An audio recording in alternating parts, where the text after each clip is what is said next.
ഇന്ന് സ്വന്തം പുണ്യാൾ മഹേഷ് മധുവിൻ്റെ പടമാണ് 6.8 ആണ് നമ്മൾ റിവ്യൂസ് കൊടുക്കുന്നത്. ഒരു പടം ഇറങ്ങിയതിന് ശേഷം ബ്രീത്തിങ് സ്പേസ് കൊടുത്തിട്ട് മാത്രമേ നമ്മൾ റിവ്യൂസ് പോസ്റ്റ് ചെയ്യത്തുള്ളൂ. ഫസ്റ്റ് എന്തുകൊണ്ടാണ് നമ്മൾ 6.8 കൊടുത്തത്? കാസ്റ്റിലേക്ക് വന്ന ബാലു, അർജുൻ അശോകൻ, അനശ്വർ രാജൻ.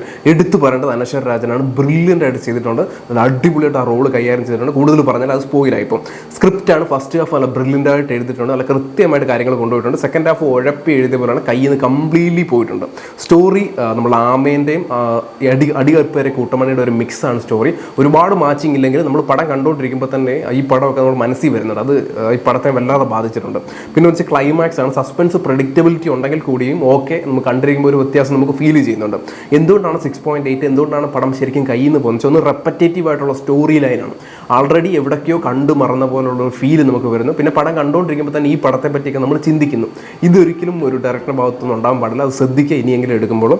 സെക്കൻഡ് എന്ന് വെച്ച് കഴിഞ്ഞാൽ ഫാൻറ്റസിയാണ്. ഇപ്പോൾ നമ്മൾ മഹേഷിൻ്റെ പ്രതികാരം, ദിലീഷ് പോത്തൻ്റെ പടത്തിൻ്റെ ക്ലൈമാക്സിൽ കൊണ്ടുവന്നിട്ട് ഒരു ഫാൻറ്റസി വേൾഡ് സെറ്റ് ചെയ്തെങ്കിരിക്കും. നമ്മൾ ആ പടത്തിൽ നിന്ന് പുറത്ത് കിടക്കും. അതേപോലെ തന്നെയാണ് ഈ പടത്തിൽ വന്നിരിക്കുന്ന പ്രശ്നം. ഒന്ന് വളരെ നാച്ചുറലായിട്ട് പോയിട്ട് ഏറ്റവും അവസാനം കൊണ്ടുവന്ന് വജ്രപ്പൂട്ടെന്നൊക്കെ പറഞ്ഞിട്ട് അതിൻ്റെ കളറും കാര്യങ്ങളൊക്കെ ബാരോസ് പോലെ ആക്കിപ്പോയി, ബാരോസിൻ്റെ പടം പോലെ. സോ അത് കുറച്ചുകൂടെ ശ്രദ്ധിക്കേണ്ടിയിരുന്നു. നമുക്ക് ആ നാച്ചുറൽ ഫീൽ അത് കംപ്ലീറ്റ്ലി കൊണ്ടുവരാൻ ശ്രമിക്കണമായിരുന്നു. ആ പൂട്ടിനും ആ കാര്യങ്ങൾക്കൊക്കെ ആ ഒരു ഫാൻറ്റസി ടച്ച് കൊടുക്കാതെ കുറച്ചും കൂടെ മാന്യമായിട്ട് പോകണമായിരുന്നു. അല്ലെങ്കിൽ നമ്മുടെ തുടക്കം തൊട്ടേ ആമേൻ പോലെ ഒരു വെറൈറ്റി വേൾഡിൽ നടക്കുന്ന പോലെ ഫീൽ ഉണ്ടാകും, അങ്ങനെ എടുക്കാൻ പറ്റുമായിരുന്നു.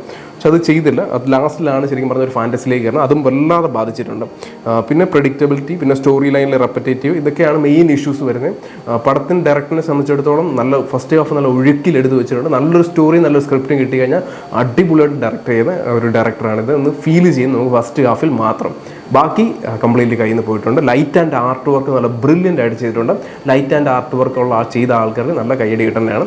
അടിപൊളിയായിട്ട് തന്നെ വർക്ക് ചെയ്തിട്ടുണ്ട്. അത് ഫോക്കസ് ചെയ്യാൻ സാധിക്കും. അത് സൗണ്ട് നല്ല വൃത്തിയായിട്ട് ചെയ്തിട്ടുണ്ട്. സോ ഓവറോൾ 6.8 ആണ് നമ്മൾ കൊടുക്കുന്ന റിവ്യൂ.